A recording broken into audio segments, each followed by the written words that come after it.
My name is Lopa Banerjee and I'm the Chief of the Civil Society section at UN Women.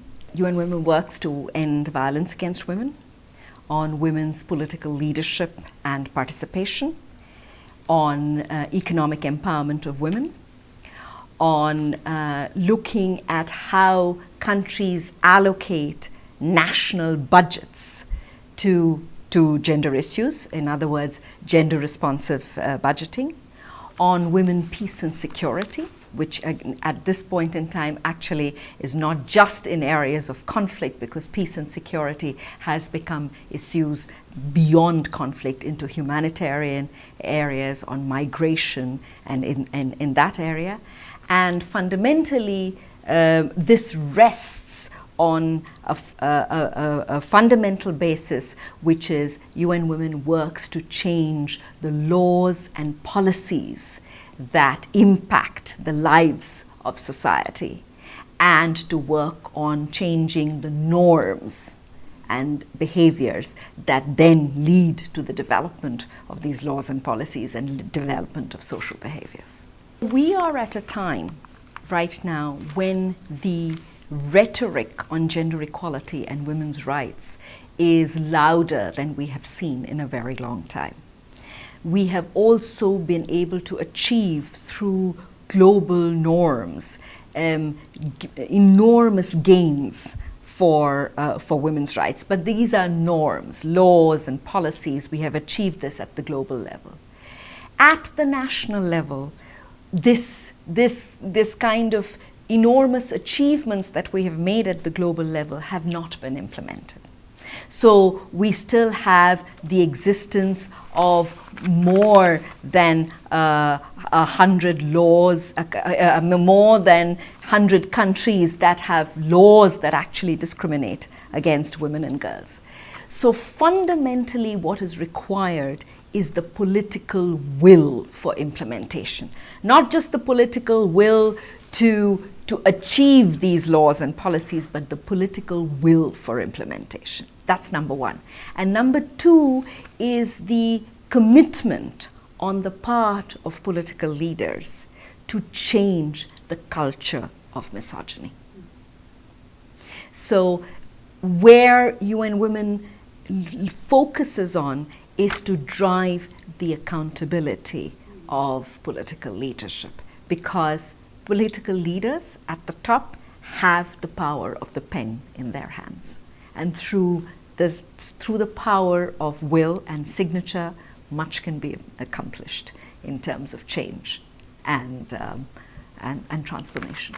Accountability is at its key, and holding political leadership accountable is the role of citizens. So citizen mobilization, citizen activism, community activism, community ownership of the agenda, and making political leaders accountable to that agenda, for communities to be able to express their power through their democratic action. That is the role to transformation, and that is what we work towards with political leadership and with communities. There used to be a time when populations traveled to explore.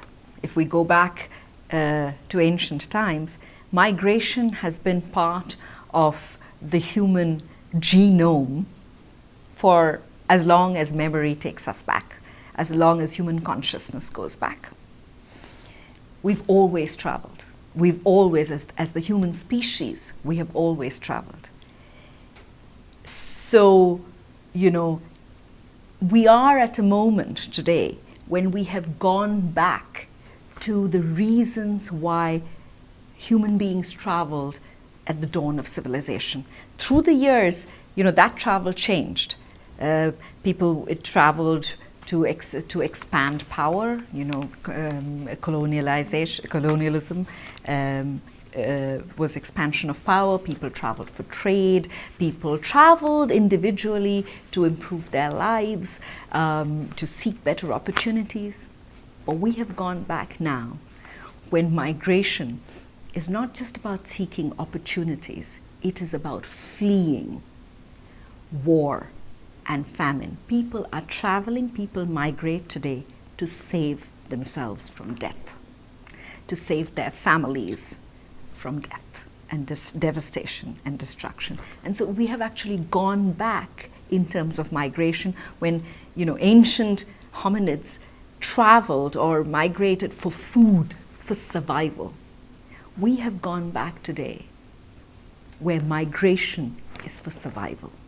And therefore, when we look at the issue of borders and we consider what borders mean, what they hold back, we are talking about the concept of borders have to respond to where we are with the state of the world in terms of what those borders hold back from people when we hold people back at borders. So if we talk about humanity as the vision of progress and prosperity for humanity, then the issue of borders and how we see them, the porousness, the exchanges, the flexibility, the manner in which we regard borders has to be interrogated, where they can be, they are borders, not necessarily walls, where they create exchange, where they create spaces where we hold humanity that is fleeing, because it is not only seeking better opportunities, it is seeking life. Education liberates.